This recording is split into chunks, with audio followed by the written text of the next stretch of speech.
Memo and Beck, and we are off to visit some friends in Auburn.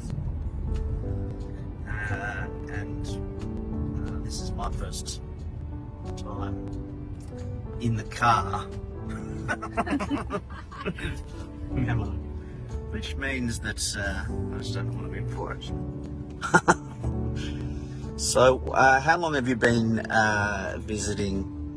doing these visits? No? Doing the visits, we've been doing it for a few years now. Yeah. We've been involved with the refugees volunteering for more or less about 8 years. Mm-hmm.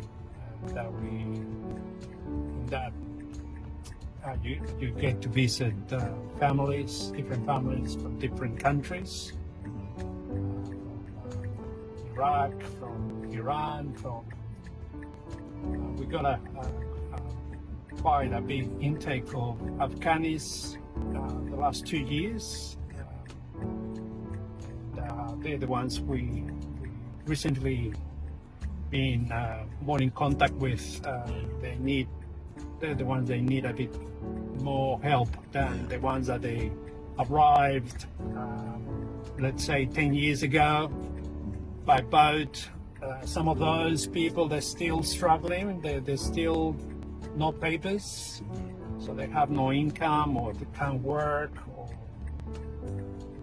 There's a few issues, mental issues that they developed through the years, and it's just a bit of limbo state. A lot of people in a limbo state that they're just not well to work, or they don't last too long. So there's some of those that some of them we keep in contact with.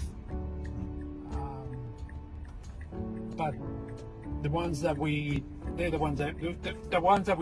have about 60, more or less 60 families that we continuously about 60 every week. Every week we continuously working with them.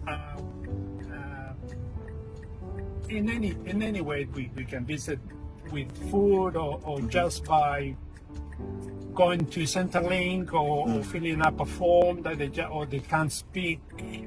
We speak on their behalf because they can't find an apartment or whatever the need is. We try to be there for them. It's very difficult when they don't have the language or they don't know how to go about it. So it's a way of show the grace, the grace that we have for them, or God has for them. So we want them to know Jesus as well, and whatever opportunity we have to share, we share part of our lives as well, so they know of us. Yeah. And why we do this. Why we do what we do is because of our love of Jesus. So we just want to try to show that love back. So it's not easy. It's confronting a lot of times because of you get to know them well, and they get to share their life story as well, and it's very confronting a lot of times. The struggles they have to go through, and they're just people like us. They haven't had the chance, or not the chance, I should say, they haven't got the opportunity that we have in a country like Australia. We're so grateful to be in a safe place. Yeah. When you hear stories about the Taliban or Yeah. about the way that they've been treated unfairly, and nobody cares. Basically, Yeah. it's very very hard to live that way, to live that yeah. Yeah. Anyway, yeah, it's What would you like? What are some of your prayers for this ministry? What would you love to see God to do over the years? yeah, no. You see, this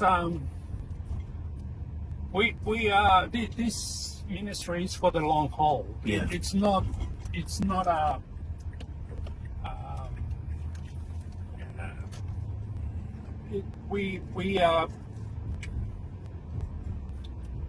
we communing, or we are in a relationship with a Muslim person. Most of them are Muslims, so their view of God is it's a different God that we follow. Of course, it's not the same God.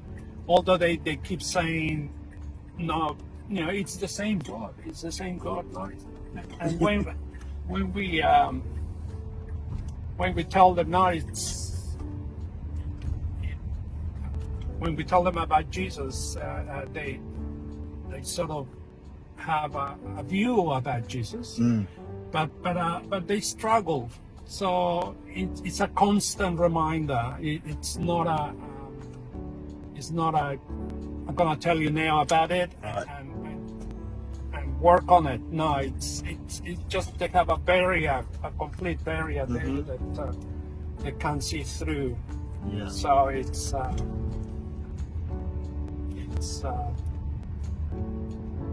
very difficult to, and you need to have the right timing as well, because you can't go as well and bash them with the Bible. So we can't. We had to have patience. We had to have love for them and the right. Yes, it's not a. It's not a. And most of them have this problem. Yeah. Of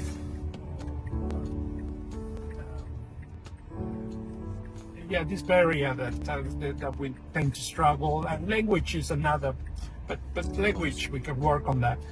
But yes, we love to see a Muslim turn to Christ. That's the aim, basically, is to have this conversion. And but it's not a workings. I just wanted to show you here a little bit, because it's also part of our team. There is a garden. And we used to have a garden here. Well, there was a garden just behind this church. Okay. And the garden it's to help the mental issues for especially for women. Women tend to struggle a lot because of they have not much voice on as in the marriage, or so a lot of them struggle, and so they do develop a lot of mental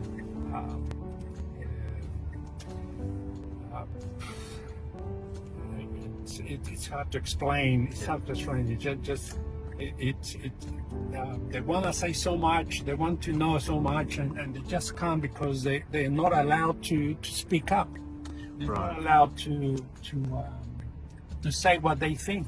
And also that's, for us, it's a way of communicating with them and try to encourage them to say what they think and say it aloud, because there is this fear of not able to communicate, because they're not allowed to say things, especially religious. Speak about religious things, and when they speak up, it's always have to be aware of who is who is around or how to go about it. So Yeah, it's very tricky, Mm. but it's a constant work, and it's not going to happen. Who knows? It's God's work. It's just there Yeah.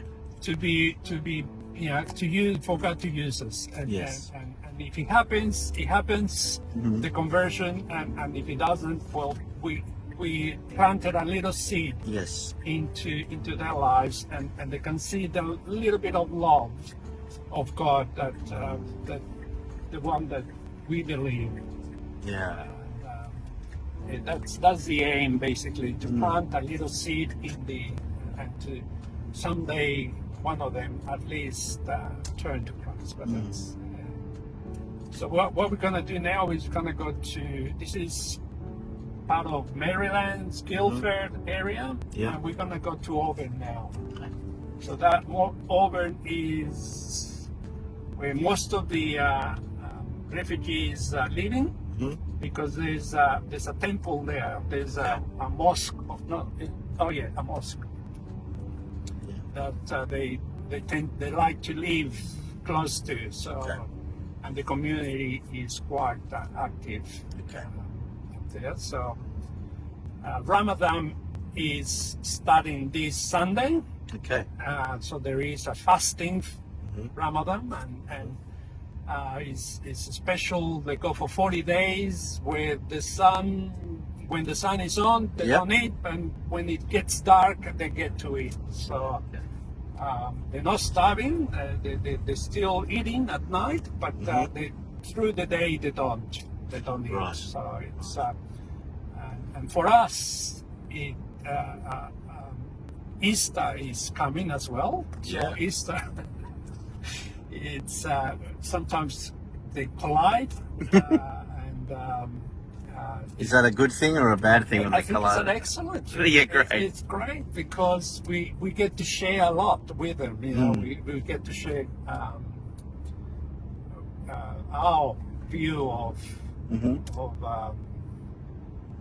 and they ask questions. They do ask questions, lots of questions about Christ. But yeah, it's a great time for both of us. So it gives us also opportunity to share. Yeah. Okay. Yeah. What would you love to see happen with St. Mark's in terms of our partnership and support in this ministry? Yeah, that's a big question. Now look, everybody has their own.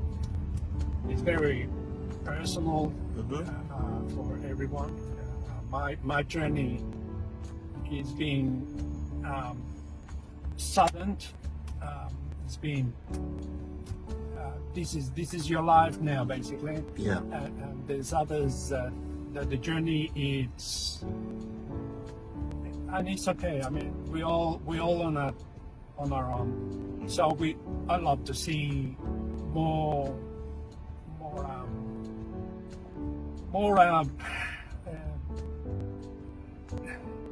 But it's hard. It's the spirit that I have of Jesus inside. It moves me. It moves me to say to someone. So I want the same fire, the same for people in St. Mark's to come and say, yes, something is happening inside me that I want to share with somebody else. So I want to see St. Mark's move a bit more bold about it, more yes. It's very hard to explain, but it's intentional. Be intentional with who you speak to. You know, if there is an opportunity to share, don't be afraid. Go ahead and share, because that's what it is. That's what we're called for, is to share what Jesus is doing in your life, what's happening, and if we don't say anything, it just it's a waste of opportunity for. I mean, that's how I see it. It's not Hiding a lamp under a bed. Yeah, they call it that. It's like that, hiding a lamp under a bed or a city on a hill kind of. Yeah. That's right. You know, we need to put our hand up and say, yes, I'm gonna do this. And it's very hard. It hasn't been easy. But once you start once you start putting that step forward and reach out, it becomes easier. Yeah. One does that. The first step is the hardest. I keep saying that is the hardest step, and once you start moving, there's no stopping you. Yeah. You know, you can see the glory of God is waiting for us. And it's and when you see the work that He's doing in your life and how you're moving, you turn around and you say, how did I get here? Yeah, wow. How did I manage? And it's not me, it's God doing it. Yeah, it's Wow. so it's I like to see some acts move a bit more, I think. So The the, fire. the courage and the fire. Yeah. Which begins, I think, obviously with prayer, doesn't it? And prayer for Oh, definitely. God's Spirit to be at work. And that boldness and I mean, it's a way of life that I can't explain. It's God working in our lives and with my children or with my friends or whoever. All of a sudden, they ask me a question about my belief. I take charge. yes.